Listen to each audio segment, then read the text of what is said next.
Bueno, muy bien, hermanos. Buenos días a todos. Espero que todos estén bien. Vamos a orar para empezar nuestra clase de escuela dominical en esta mañana. Vamos a pedir al Señor que nos acompañe una vez más. ¿Sí? Oremos.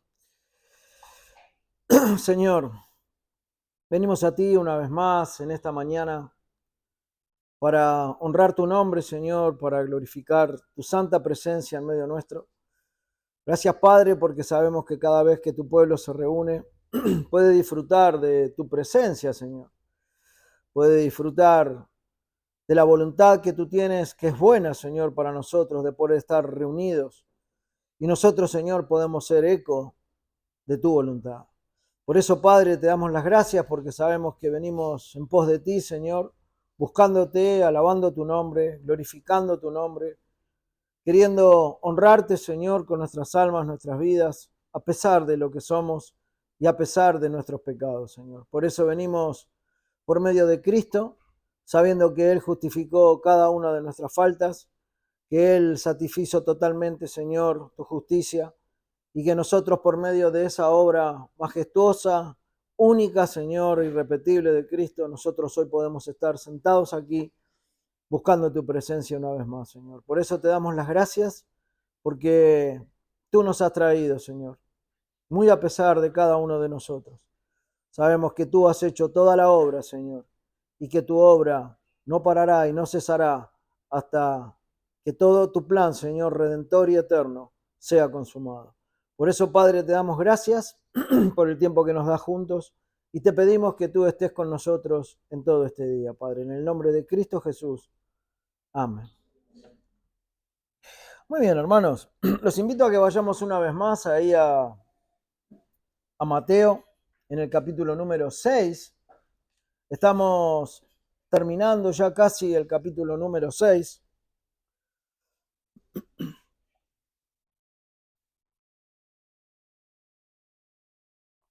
Y hoy vamos a avanzar en algunos, en algunos versículos más.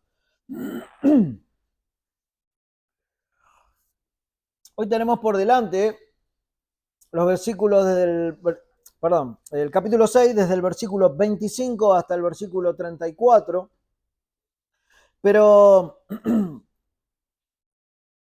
he decidido dividir a último momento esta porción en dos partes. Vamos a ver hasta el versículo 30 en esta mañana, una parte solamente del versículo 30.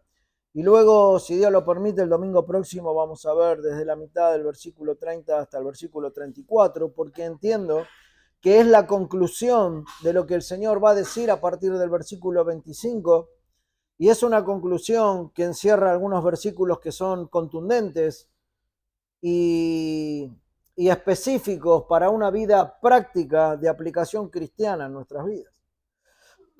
Y por razón del tiempo, no nos iba a dar el tiempo para hacer todos estos versículos, o por lo menos para tratarlos. Entonces vamos a considerar todo el pasaje, vamos a leer todo el pasaje, pero vamos a considerar hasta el versículo 30 en esta mañana. Así que seguimos avanzando en el Sermón del Monte, donde el Señor Jesús está llevando adelante una serie de enseñanzas que precisamente el propósito que tienen es enseñar. Sin duda alguna, es enseñar, es guiar, es dar clarificación sobre algunas cuestiones, o por lo menos de qué manera debiera vivir alguien que pertenece al reino de Dios, alguien que ya ha sido salvado, alguien que ya ha sido rescatado de las garras del enemigo, alguien que ha sido quitado de las tinieblas y de la muerte espiritual y que ahora, por la gracia del Señor, está dentro de su familia y dentro de su reino. Entonces, el Señor en esta sección del capítulo 6 buscó intencionalmente dirigir a su audiencia sobre varios temas porque ellos estaban viviendo erróneamente y equivocadamente ciertos conceptos.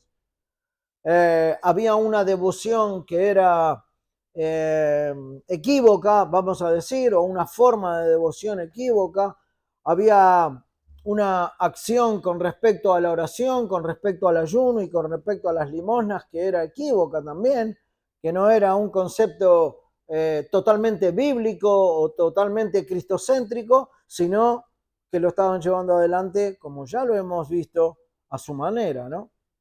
Y en la última oportunidad, el domingo pasado, nuestros hermanos estuvieron tratando a partir del versículo 19 al 24, en donde Jesús lleva a considerar en dónde se encuentra nuestro corazón, o por lo menos a ellos en el tiempo en que estaba hablando ahí en el Sermón del Monte, pero también para nosotros, dónde está el corazón de una persona, y finalmente termina hablando sobre el hecho de servir a dos señores, ¿no?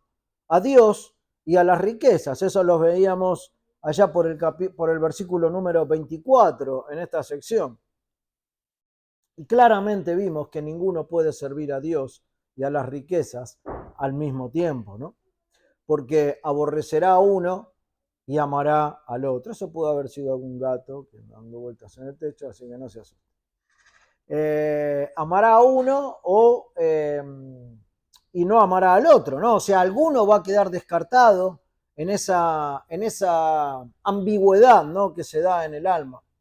Puede ser que estime a uno y desprecie al otro, ¿no? Como el Señor lo dice en su palabra. Y esto Jesús lo pone de manifiesto porque conoce que en oportunidades, en varias oportunidades, el hombre piensa que puede dividir su visión de las cosas en dos campos, el carnal y el espiritual, y que puede estar bien con Dios manejándose de la misma manera o con el mismo énfasis en las dos áreas, vamos a decir, ¿no? Hay un comentario que leí que decía que el ojo humano no puede ser dividido, al igual que el corazón no puede ser dividido, porque forma como una unidad, ¿no?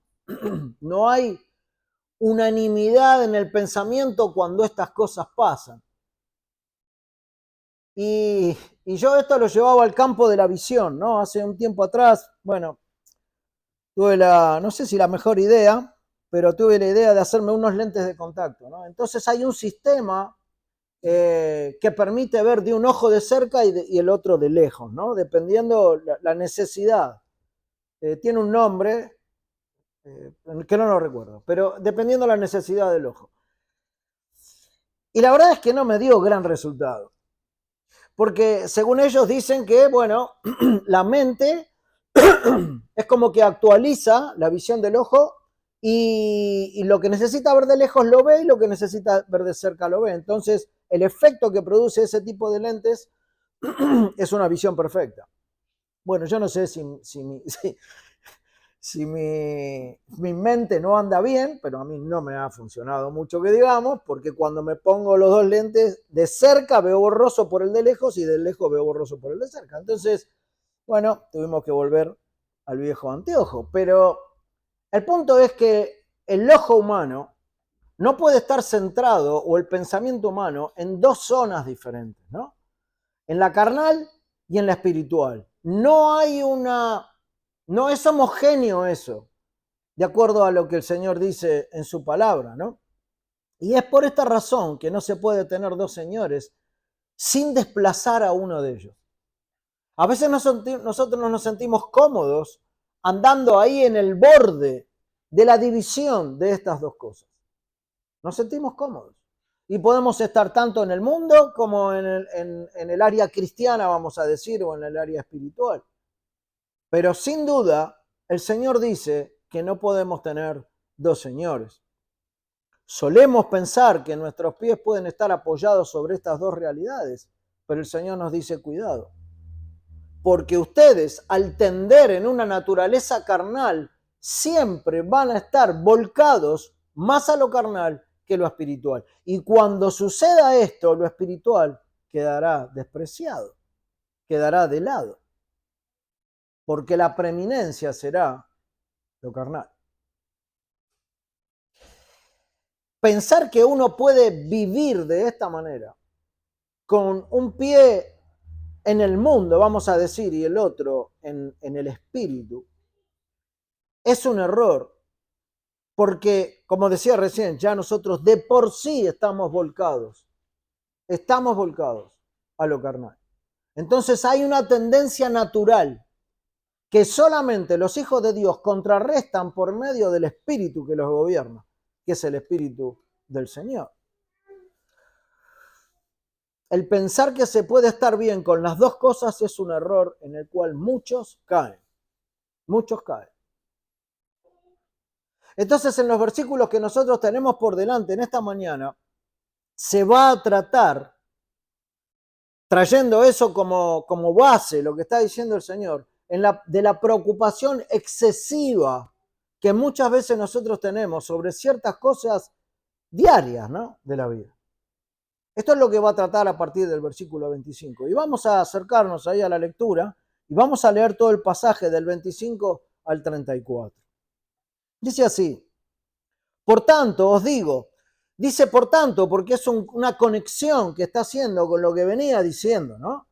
Nadie puede servir a dos señores, a Dios y a la riqueza. Por lo tanto, dice el Señor Jesús, teniendo en cuenta esto, considerando esta verdad, dice, no os afanéis por vuestra vida, qué habéis de comer o qué habéis de beber, ni por vuestro cuerpo, qué habéis de vestir. ¿No es la vida más que el alimento y el cuerpo más que el vestido? Mirad las aves del cielo, que no siembran, ni siegan, ni recogen en graneros, y vuestro Padre Celestial las alimenta. ¿No valéis vosotros mucho más que ellas? ¿Y quién de vosotros podrá, por mucho que se afane, añadir a su estatura, un codo? Y por el vestido, ¿por qué os afanáis? Considerad los lirios del campo, cómo crecen. No trabajan ni hilan. Pero os digo que ni aun Salomón con toda su gloria se vistió así como uno de ellos. Y si la hierba del campo que hoy es y mañana se echa en el horno, Dios la viste así, ¿no hará mucho más a vosotros, hombres de poca fe? No os afanéis, pues, diciendo, ¿qué comeremos o qué beberemos o qué vestiremos? Porque los gentiles buscan todas estas cosas, pero vuestro Padre Celestial sabe que tenéis necesidad de todas estas cosas. Mas buscad primeramente el reino de Dios y su justicia, y todas estas cosas os serán añadidas. Así que no os afanéis por el día de mañana, porque el día de mañana traerá su afán. Basta cada día su propio mal. Esto es lo que está trayendo en consideración el Señor Jesús. Y es un tema, hermanos, que es candente, un tema constante y un tema de consideración permanente para todo el pueblo de Dios. Porque nosotros no estamos exentos de las palabras del Señor en ese tiempo en nuestras vidas hoy. Nosotros vivimos en un mundo o en una generación marcada por una preocupación constante en muchos aspectos de nuestra vida.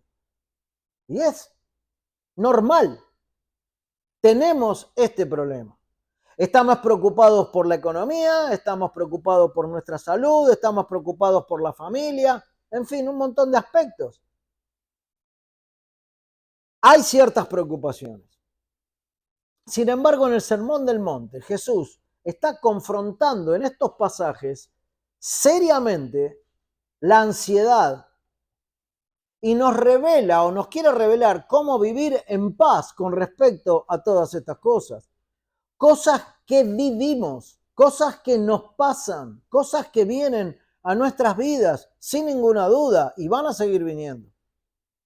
Ahora, en medio de esa incertidumbre sobre las preocupaciones, sobre las consideraciones en ciertos aspectos de nuestras vidas, el Señor nos quiere dar claridad. Y quería dar claridad también en ese tiempo, ¿no? Entonces, en el pasaje que nosotros acabamos de leer, hermanos, encontramos en 5 oportunidades una palabra que está dando el sentido o la idea principal a lo que está diciendo en estos versículos. El Señor está diciendo o está poniendo de manifiesto una palabra que es afán o afanarse. Y esto es un término que nosotros tenemos que comprender. Generalmente nosotros en este país utilizamos esa palabra para referirnos a algún ladrón, ¿no? En el lunfardo se le dice el ladrón afana aquí, ¿no? Bueno, pero no está muy alejado de lo que está queriendo decir el Señor, porque tiene un afán sobre algo, lo cual desea, quiere, anhela o necesita. Entonces la persona se afana sobre eso y comete una mala acción, ¿no? Por supuesto, roba. Bueno, tiene algo que ver con la consideración, pero el Señor no está llevando este pensamiento al campo del robo, no, de ninguna manera. Pero sí, afanarse es una preocupación sobreestimada, vamos a decir, de las cosas en las cuales el Señor prometió que va a dar a su pueblo. En la Biblia, generalmente, el afán se refiere a la ansiedad o a esa preocupación que es excesiva, y que produce una distracción mental, ¿no? Por las necesidades futuras. A veces las necesidades temporales en el presente y a veces las futuras. Y el Señor Jesús en este pasaje está refiriéndolo a la comida, a la bebida o a la vestimenta. Ahora, esa preocupación excesiva, tenemos que saber que viene de una profundidad, viene de una base más profunda. No es solamente una preocupación excesiva que viene a mi mente, sino que lamentablemente a veces es una decadencia de la fe. No que le falta fe a la persona, sino que su fe ha decaído por alguna razón. Entonces esa es la base y el fundamento de la preocupación excesiva de algunas cosas en nuestras vidas. Y esto es lo que precisamente el Señor está atacando. El Señor no está atacando la preocupación o la ocupación de nuestras responsabilidades para llevar adelante y tener el sustento de nuestras vidas, sino que lo que está atacando es la preocupación excesiva sobre ciertas cosas a causa de un nivel inferior de fe. El Señor no está diciendo ustedes no tienen fe. Está diciendo su fe ha mermado y por eso están preocupados excesivamente.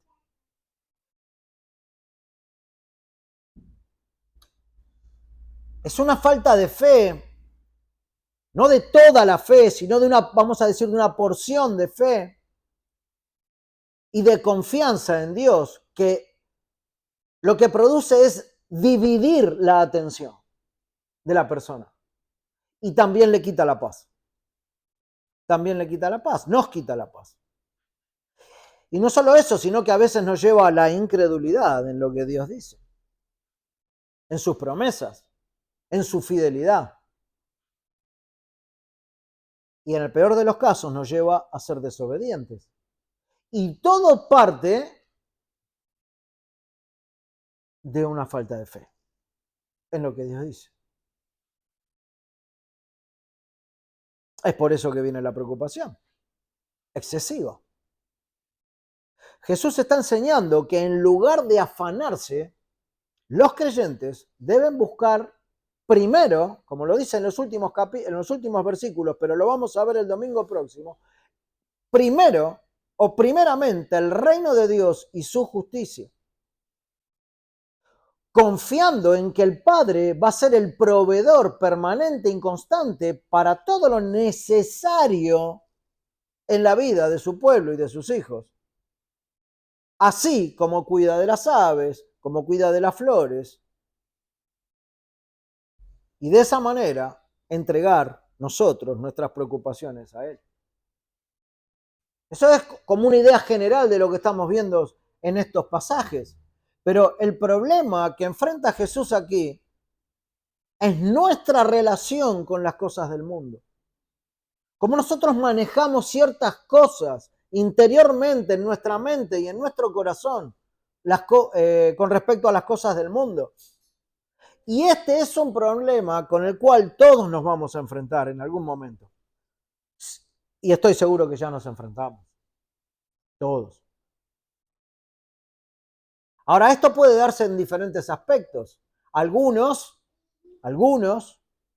les tientan las posesiones mundanas, buscando, crecer en la cantidad de cosas acumuladas o por acumular en nuestras vidas. Otros le perturba el pensamiento y la preocupación es excesiva solamente por una cuestión de necesidad, no por acumular cosas de este mundo, sino porque ven la necesidad y se preocupan excesivamente. Pero para el Señor es parte del mismo problema, sea para acumular, sea por los deseos mundanos o por la necesidad. El Señor lo encierra en el mismo problema. Él plantea este problema del hombre diciendo, no os afanéis. Sea por una cosa o sea por la otra, el imperativo es, no se afanen. No se preocupen excesivamente por ciertas cosas.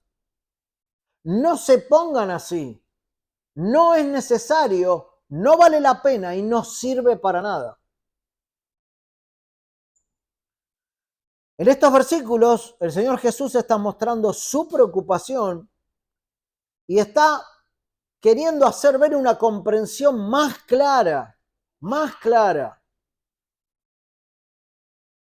para que el hombre pueda ver claramente este tema que constantemente está oprimiendo su mente y su corazón. Es un dilema que se nos presenta en nuestras vidas. Pero los hijos de Dios lo tienen que enfrentar tomados de lo que Dios dice. Por eso el Señor trae esto a colación. Porque sabía que muchos de aquellos que estaban ahí, en ese monte, tenían preocupaciones. Preocupaciones excesivas. Por demás. Igual que nosotros.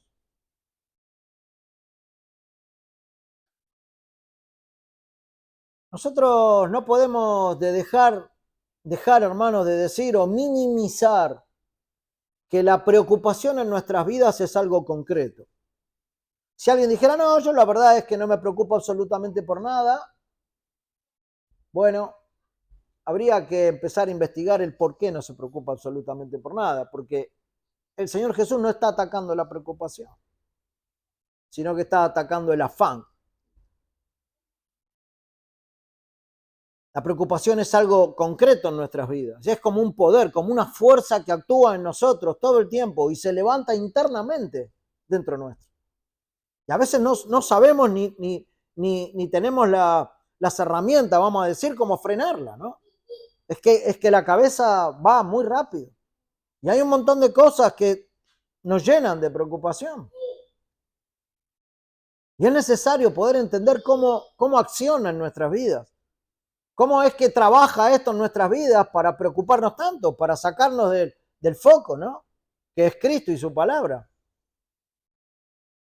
Nosotros generalmente solemos pensar del estado de preocupación como si fuera algo negativo. Como si fuera algo negativo, como algo que es mi culpa, vamos a decir, el fracaso de nuestra parte en algún área o en alguna cosa de nuestras vidas. Y en realidad es un fracaso, sí. Pero es un fracaso con respecto a la fe. Es un fracaso con respecto a que mi fe ha mermado y es por eso que la preocupación está sobrepasando mi vida. Es un fracaso en aplicar la fe que Dios nos ha regalado. Es un fracaso en no tener en cuenta las promesas que Dios tiene en su palabra para nosotros. La preocupación es algo que se apodera del ser humano. Y nosotros lo sabemos. Se apodera de nosotros muy fuertemente. Y casi siempre nos controla. Pero si nosotros dejamos que ese control siga siendo cada vez más profundo en nuestras vidas, la derrota es segura. Es segura. Cuando el Señor, por medio de su palabra, nos insta, nos lleva y nos llama y nos guía a que no está mal estar preocupados. Y yo diría ocupados más que preocupados.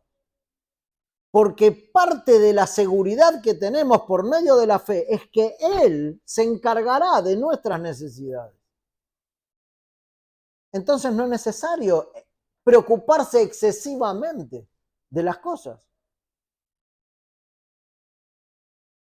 La preocupación a veces, si no cumple su cometido de preocuparnos excesivamente, vamos a decir, valga la redundancia, si no lo produce en el presente, a veces nosotros en situaciones decimos, bueno, nos tomamos confiadamente del Señor, pero estamos pensando en el futuro, ¿y qué será de mí allá? ¿Cómo encararé esto? ¿Cuál será mi camino más adelante? Etcétera, etcétera. O sea que la preocupación está permanentemente. En el mejor de los casos, en el tiempo actual de nuestras vidas, quizás la toleramos y la enfrentamos, pero a veces estamos pensando en el futuro, con lo cual la preocupación sigue existiendo.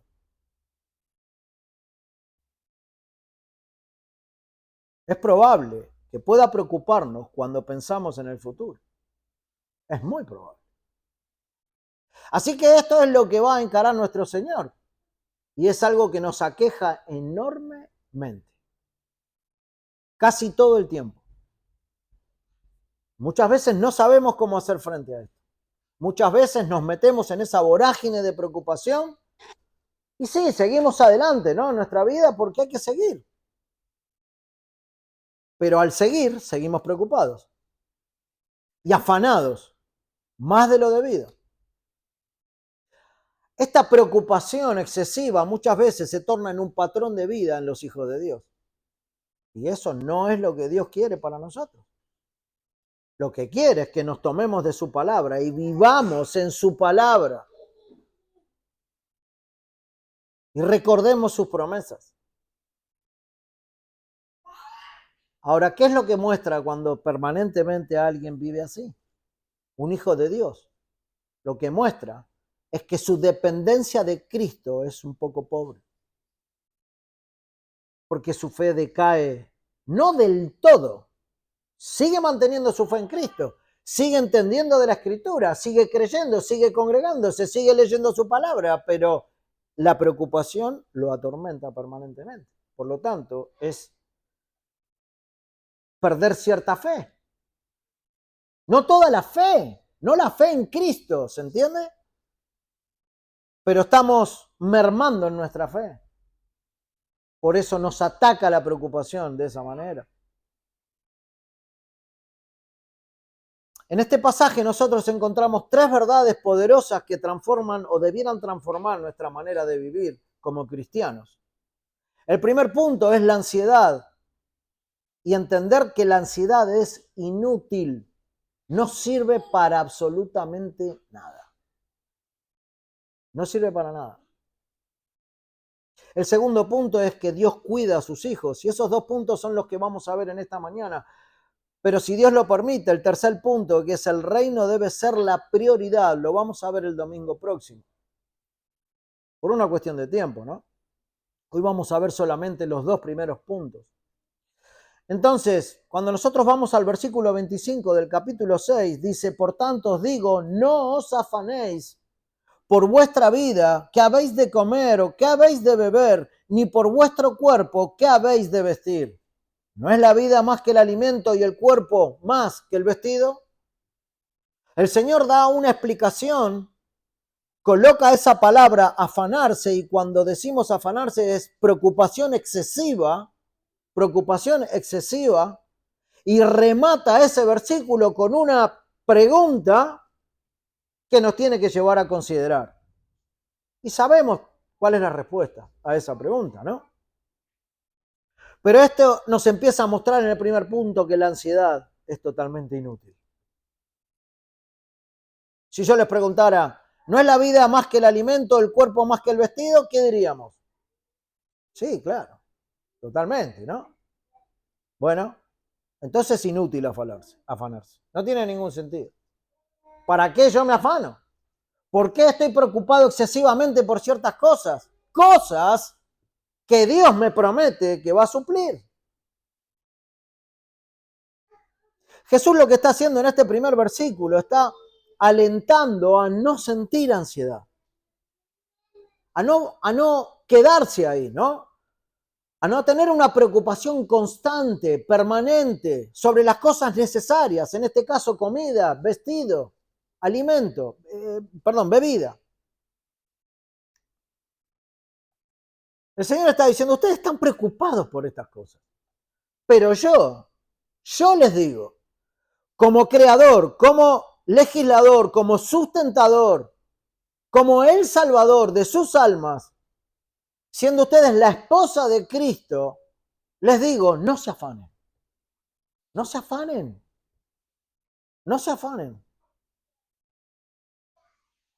Nosotros podemos pensar y trabajar, por supuesto, en nuestras vidas para el sustento nuestro y de nuestras familias. Y eso es loable. Es más, es algo que es un precepto de Dios, ¿no?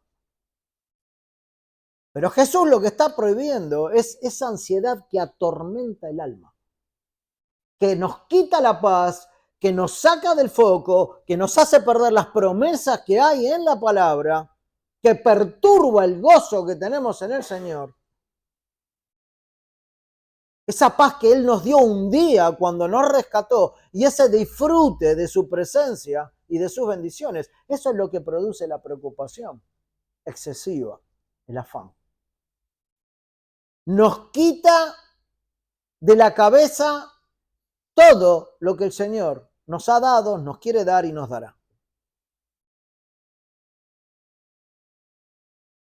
Y esta ansiedad está basada en una falta de fe. Cuando nosotros dudamos, lo que está pasando es que la fe se achica. Por alguna razón, algo hay en lo cual no creo tanto lo que Dios dice. Sí sé que Dios, pero yo estoy muy preocupado.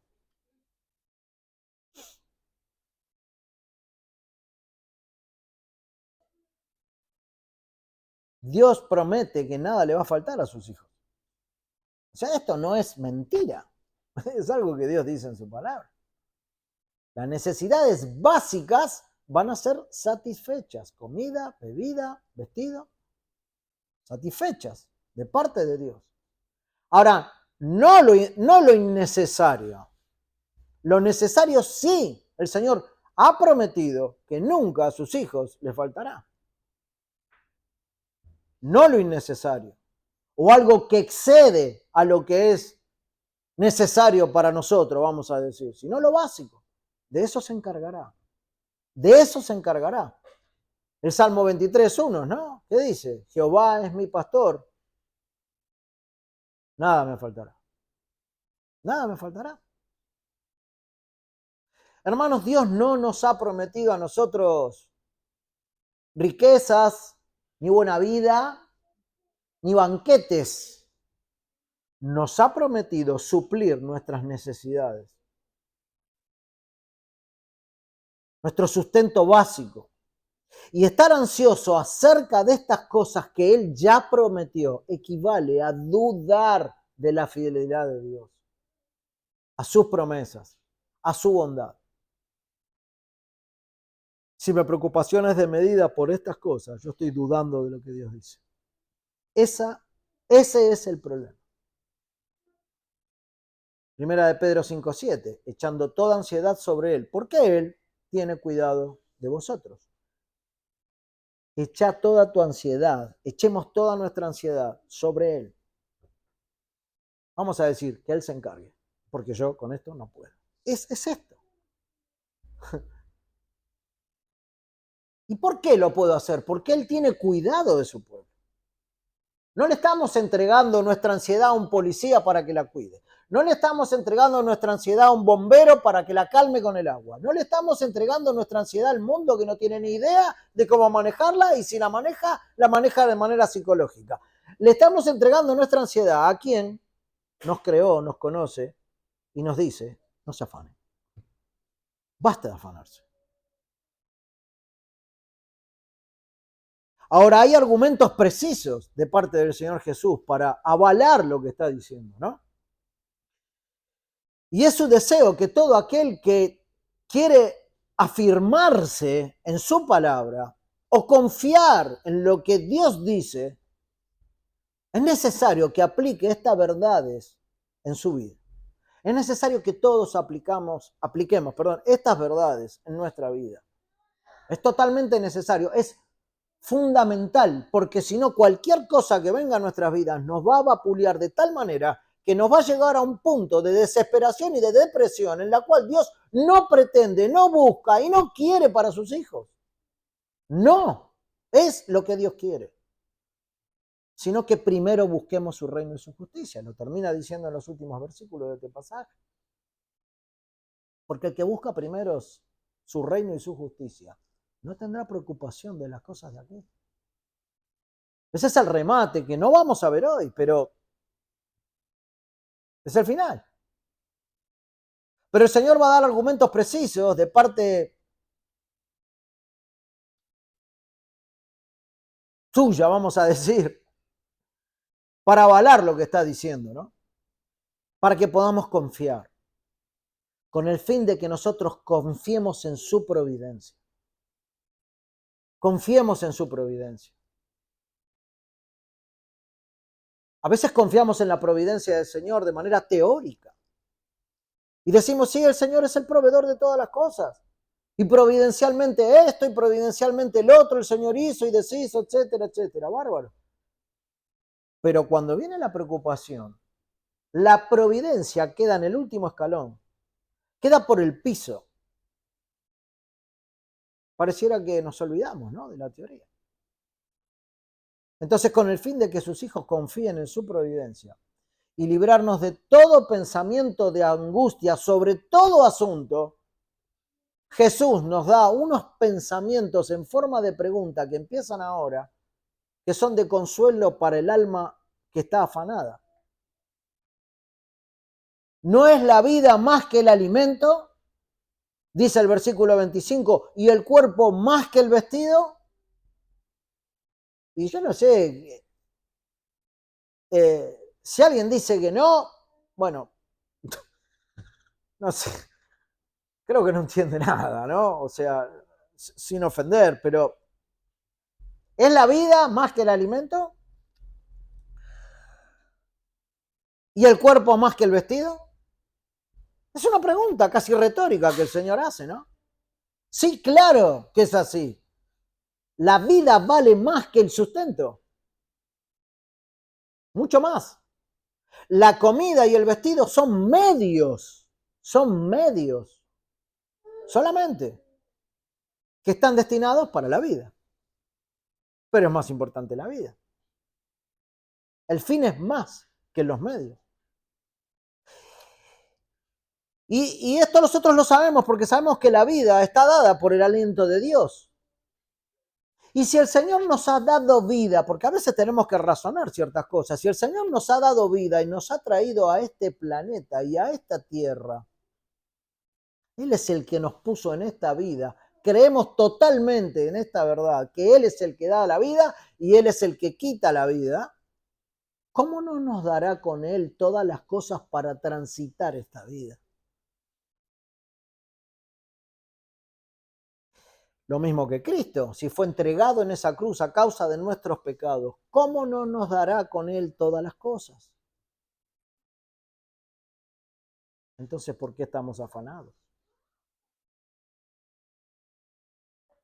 Si Dios nos ha dado la vida y el cuerpo, Él se va a encargar de suministrar lo necesario mientras nosotros nos afanamos por su reino y por su justicia. Pero mientras que no nos afanemos por su reino y su justicia, estaremos bien preocupados en todas nuestras necesidades, actuales y futuras, haciendo y viviendo como Dios quiere que nos vivamos. Un ejemplo aún mejor es el del significado afanarse. Nosotros lo podemos ver en la historia que el Señor cuenta sobre Marta y sobre María, ¿no? Cuando nuestro Señor va a su casa. Lo podemos ver ahí en el Evangelio de Lucas, en el capítulo 10. Después ustedes lo pueden leer si no recuerdan la historia, donde nuestro Señor Jesús le dice a Marta, para reprenderla, Marta, afanada y turbada estás con muchas cosas. Esa era una posición de las dos hermanas. Una estaba afanada y turbada. Ella estaba distraída. ¿No tenía fe en Cristo? Sí, la tenía, pero estaba distraída. Estaba distraída en sus cosas. ¿Cosas lícitas? Sí. ¿Estaba haciendo algo malo? No, aparentemente no. Pero estaba distraída. Estaba preocupada por la casa. ¿Bueno? Ese es el significado real, vamos a decir, de la expresión, ¿no? De afanarse en ese caso. No sabía muy bien dónde estaba. No que no sabía si estaba en su casa o estaba en algún otro lado, sino su interior. O qué deseaba realmente. En cambio, María, por otro lado, tenía un propósito en su vida. Tenía un propósito. Tenía un solo objetivo y era honrar a su Señor. No estaba distraída con otras cosas. Es un buen ejemplo de no estar afanados. Por consiguiente,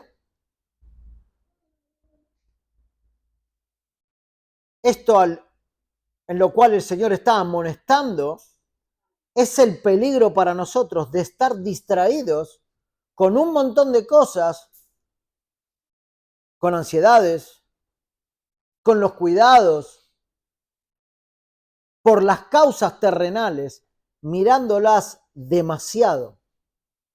Y al mirarlas demasiado, eso se interpone en mirar a Dios, en mirar a Cristo. Y entonces nos alejamos del objetivo principal en nuestras vidas, que es estar, o uno de los objetivos es estar tomado fuertemente de Él, para que mi fe no sea doblegada. Este peligro de vivir una vida así, doble, vamos a decir, en este dualismo, ¿no? Es lo que le preocupa al Señor Jesús y por eso encara este tema. Pero hay un error también que generalmente muchos cometen, que se ha visto a lo largo de la historia de la iglesia, que es el hecho de aquellos que son totalmente despreocupados y dicen, el Señor proveerá. Sin hacerse responsable absolutamente de nada de lo que tienen que hacer respecto a lo que les toca. El Señor proveerá. Y están tirados ahí, ¿no? El Señor proveerá. Bueno, esto es un error de concepto del no afanéis. El Señor no está diciendo, no hagan nada y esperen que yo les voy a suministrar todo lo necesario. No, no, pero hay muchos que lo entienden así. El Señor proveerá. Sí, sí, claro que el Señor proveerá. Pero ojo, porque tampoco puede proveer disciplina. Puede proveer corrección. Porque hay responsabilidad. ¿Recuerdan ustedes lo que le pasó a los tesalonicenses? ¿No? Venía la venida de Cristo. Entonces, bueno, ya desde antes hay muchos que ya tenían la costumbre de no trabajar, pero era inminente para ellos la venida de Cristo. Estaba ahí bien cerca y entonces se despreocuparon de sus responsabilidades. Pero este no afanéis del Señor no significa eso. Hay personas que son celosas y están desorientadas y han tomado de forma literal este consejo del Señor. Pero esto no es así, de ninguna manera. Han creído que vivir la vida de fe implica no pensar en ningún modo acerca de lo que, o de lo que, en lo que tenemos que ocuparnos, vamos a decir, ¿no? Y por consiguiente no toman ninguna precaución en sus vidas, de nada. Viven a la deriva. Total, el Señor proveerá. Bueno, no es lo que el Señor está diciendo, no tiene nada que ver con el contexto del pasaje. Yo vivo por fe, dicen algunos. Le piden a Dios, pero no hacen nada en sus vidas. Entonces este no es el significado, en este caso, ¿no? Significado real es que sí debemos ocuparnos de nuestras cosas, ser precavidos y buscar el sustento necesario, buscando trabajar con nuestras propias manos, pero dejando apoyada nuestra confianza en las promesas del Señor. en su actuar con respecto a sus promesas, en cuanto a pensar permanentemente que es Él quien sustenta y va a sustentar todas nuestras necesidades. No podemos pensar de ninguna manera, hermanos, el Señor proveerá y yo, mientras tanto, soy irresponsable. De ninguna manera puede estar ese pensamiento dentro del alma de un hijo de Dios, ¿no? Es un error grave de entendimiento el hecho o el comentario o entender el consejo del Señor de esta manera. Decir no os afanéis significa no preocuparse demasiado por las cosas esenciales las cuales Dios prometió dar a sus hijos. Por eso es que este primer título, vamos a decir, es que el afán es inútil. No tiene ningún sentido, no aporta nada, lo único que trae es aún más preocupación excesiva en nuestras vidas. Pero esto nos lleva al segundo punto en esta mañana. Dios cuida a sus hijos, porque todo este contexto es para el espiritual. El mundo no comprende. El mundo vive metido en una vorágine de preocupaciones.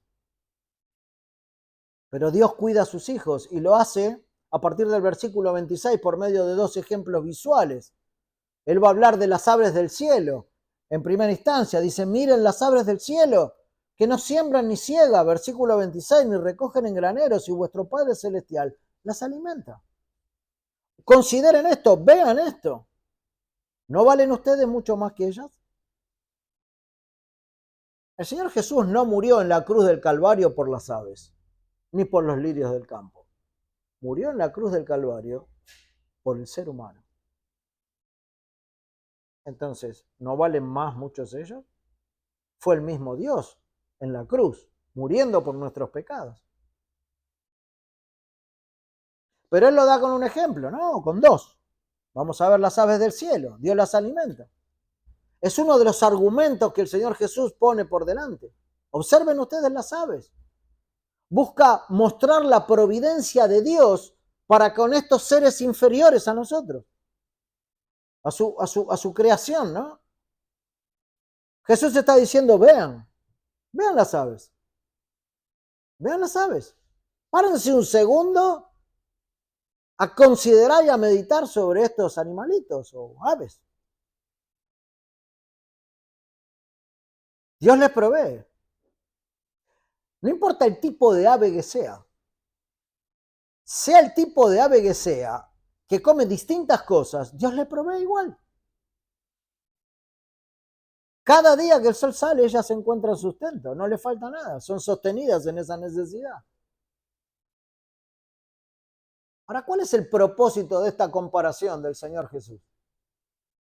¿Por qué dice las aves? Bueno, Él usa este argumento como un ejemplo para que nosotros podamos ver que si ellas son sustentadas, así casi sin pedirlo, vamos a decir, ¿cómo nosotros no seremos sustentados? Y también es con el propósito de dar ánimo en nuestra alma en medio del afán y de la preocupación. Cuando estés afanado por algo o estemos afanados, preocupados excesivamente por algo, vengamos a esta pregunta y leamos. ¿No valemos nosotros muchos más que las aves que Dios sustenta día a día? Sí, claro que sí. Ellas no tienen preocupación por el día de mañana, las aves, ¿no? Por eso cantan por la mañana. Esto es muy interesante, ¿no? Y no es un pensamiento mío, pero lo leí y me pareció muy interesante. Por eso cantan. ¿Cuánto más vale el hombre, no?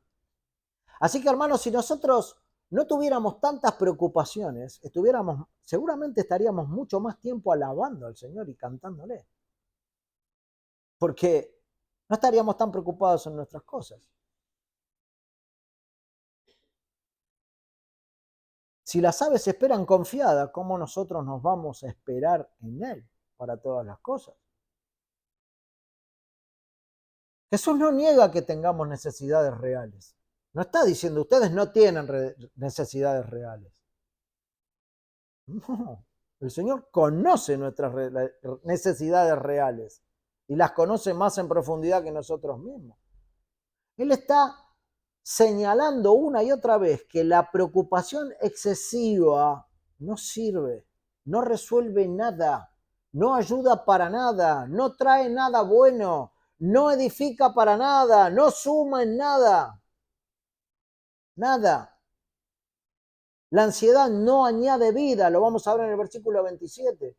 No añade vida, no da soluciones. Lo único que hace, nos roba la paz, nos quita la paz, nos quita la constancia espiritual en Cristo. Nos la quita. ¿Perdió la fe? ¿No es más de Cristo? ¿Perdió su salvación? No. Perdió su fe en creer sus promesas. O lo está perdiendo. Sin embargo, nosotros también tenemos un segundo argumento basado en lo inútil, vamos a decir, o en la futilidad de los afanes, ¿no? Porque dice, ¿y quién de vosotros podrá, por mucho que se afane, añadir a su estatura un codo? El versículo 27. Y esto es muy interesante porque tenemos que, de alguna manera, interpretar qué es lo que quiere decir esto.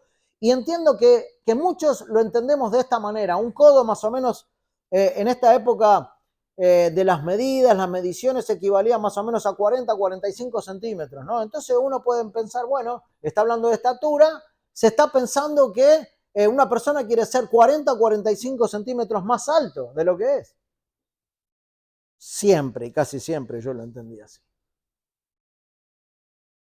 Pero no es tan así. No es tan así. Existen dos opiniones sobre este pasaje y cuando nosotros preguntamos cuál es el significado del término estatura, también hay dos posiciones posibles. La mitad de los expertos en la Biblia dicen que la estatura en este pasaje significa altura y normalmente hablamos de la estatura pensando en altura de una persona, pero la palabra griega que se emplea para estatura también significa longitud o duración de vida. Entonces yo me preguntaba, en el contexto del pasaje, en el contexto del afán por el futuro, en el contexto que la vida se pasa, en el contexto de la preocupación de la cual está hablando el Señor Jesús y todo, ¿será que el Señor está diciendo que las personas están muy preocupadas por tener 40 centímetros más de estatura?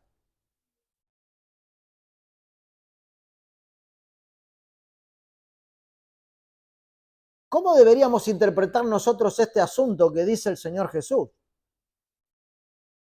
Bueno, podemos imaginar que alguien estuviera realmente angustiado durante toda su vida porque no alcanza 40 centímetros más de estatura. Sería algo casi ilógico, ¿no? Sería algo casi lógico. Y no veo que el contexto esté llevando al lector o a la audiencia en ese tiempo a verlo de esta manera. Lo que el Señor Jesús está diciendo, ¿cuántos de ustedes con todas estas preocupaciones y ansias, viviendo con tantos afanes en la vida, puede prolongar siquiera una hora de su vida? Nadie. Nadie. Absolutamente nadie. Él está hablando de la duración de la vida y el argumento que él emplea es precisamente lo que el mundo permanentemente piensa. Él no está hablando del cuerpo en este caso, sino de la extensión de la continuación de la vida en este mundo. Está fuera de lugar interpretarlo de otra manera. Aunque hay diferentes posiciones. Yo me inclino más por esta, por el contexto de lo que está hablando.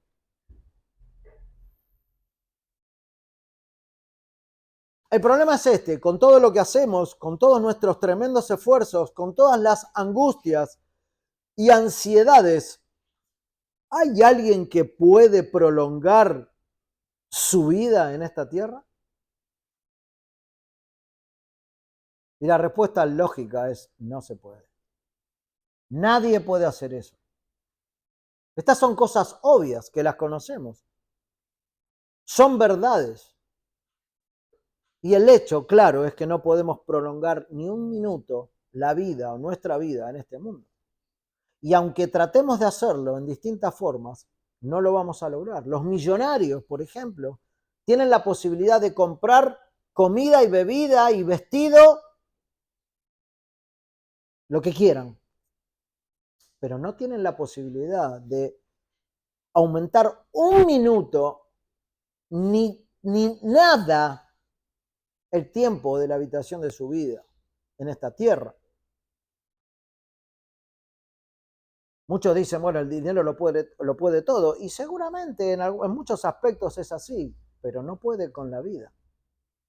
Por más que estén afanados. Y en este mundo en el cual hoy nosotros vivimos, en donde hay operaciones de todo tipo, se pretende extender la vida no sé hasta dónde, Dios tiene delimitado hasta dónde. Por lo tanto, no tiene ningún sentido afanarse con todas esas cosas. No, y menos aún para el Hijo de Dios, en donde debe tener su mirada puesta en las cosas de arriba, donde el morir es ganancia, no mantenerse en esta vida en escabeche, le decimos acá, para pretender vivir un minuto más de lo que Dios ya tiene estipulado. ¿Qué sentido tiene para el Hijo de Dios preocuparse así? Ninguno puede añadir días a su vida, ni un solo minuto, a pesar de todos los adelantos modernos, de todo el conocimiento de la medicina. Hoy día no es posible. La única vida eterna está en los cielos. Así que el afán es inútil. Ahora bien, nuestro Señor plantea el argumento como antes, pero ahora considerando los lirios del campo. Él dice, miren los lirios del campo. Miren las aves, ahora miren los lirios, ¿no? Él dice, miren esas flores silvestres, la hierba. Muchos han dedicado muchas páginas a interpretar de qué está hablando el Señor cuando dice los lirios. Y no les cabe ninguna duda a ninguno que está hablando de las plantas, de las flores, ¿no? De los lirios, literalmente. El Señor dice, miren estas cosas, consideren estas cosas. Ellas no se esfuerzan, no tejen. Y sin embargo, mírenlas igual. Miren lo hermosas que son. Miren su perfección. Miren.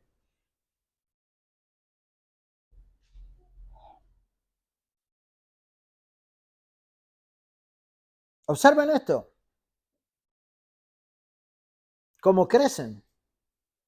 No trabajan, ni hilan. Pero digo que ni aun Salomón con toda su gloria se vistió así como uno de ellos. ¿De qué ellos? De los lirios. Ellas no se esfuerzan, no tejen. Entre los judíos era muy común pensar en la gloria de Salomón, y nosotros conocemos la gloria de Salomón. La reina de Sabá se asombró por todo lo que vio, la vestimenta de su siervo, la vestimenta de Salomón, la sabiduría, el templo, la madera de cedro, las piedras incrustadas, toda esa vestimenta, vamos a decir, excepcional, excepcional. Bueno, no se compara con uno de estos lirios. Ellos tienen una cualidad esencial, ¿no? Su forma, su diseño, su textura, su color, nada de lo cual los recursos del hombre puede copiar. Por eso el Señor dice, miren los lirios. Ellos no hacen nada, ¿eh? Solamente crecen porque yo les doy vida. En definitiva, lo que el Señor está mostrando es la creación de Dios. Miren esto. Y como culminación, un argumento impactante, ¿no? Haciendo referencia a la hierba, en donde dice, y si la hierba del campo que hoy es, y mañana se echa en el horno, Dios la viste así. O sea, Hoy está totalmente impactante ese lirio, ¿no? Pero mañana se va a quemar. Se marchita y se quema. Se marchita y se quema. En la época de Jesús, los hombres solían cortarla para quemarla como para usarla de combustible. Y así se utilizaba para hornear el pan. Ese lirio que era hermoso. Al otro día se marchitaba, lo quemaban y lo usaban. Vamos a decir, hoy se usa el carbón, la madera. Bueno, así, para hornear el pan, ¿no? Primero se cortaba la hierba, se secaba y luego se ponía en el horno. Y se le prendía fuego para producir un gran calor y así hornear el pan.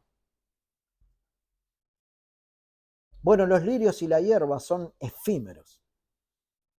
No duran mucho.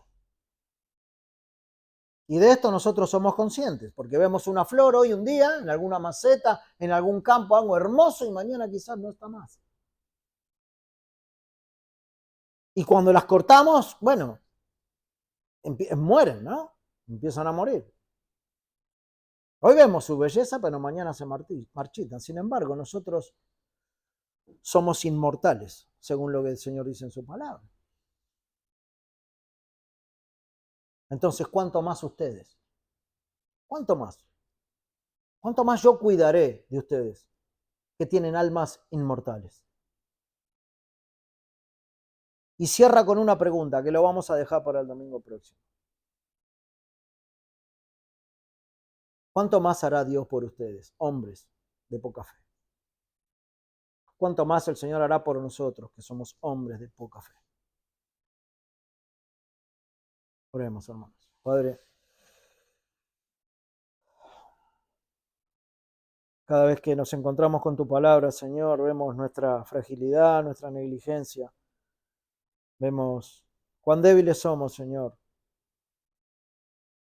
Pero te queremos dar gracias una vez más, Padre, porque en tu palabra vemos fortaleza, vemos promesa fiel, fuerte, sostenible, Señor, para que tu pueblo sea llevado de victoria en victoria, no para que sea un pueblo fracasado espiritualmente, Señor, o desdichado, sino para que podamos tomarnos de ti, Señor, y te pedimos encarecidamente que nos ayudes, Padre, a poder disfrutar de todas estas bendiciones que hay en tu palabra, de disfrutar de lo que tú conoces, Señor, al ser humano en su totalidad. Porque en ese conocimiento que tú tienes de nosotros, Señor, nos da las pautas necesarias como ese manual espiritual, Señor, para nosotros ser guiados y no ser consumidos por nuestra propia negligencia, Señor. Por eso, Padre, te queremos rogar una vez más que edifiques a tu pueblo, Señor, por medio de tu palabra, que nos instruyas, que nos guíes, que nos des ánimo, Señor, a seguir, porque muchas veces nos falta.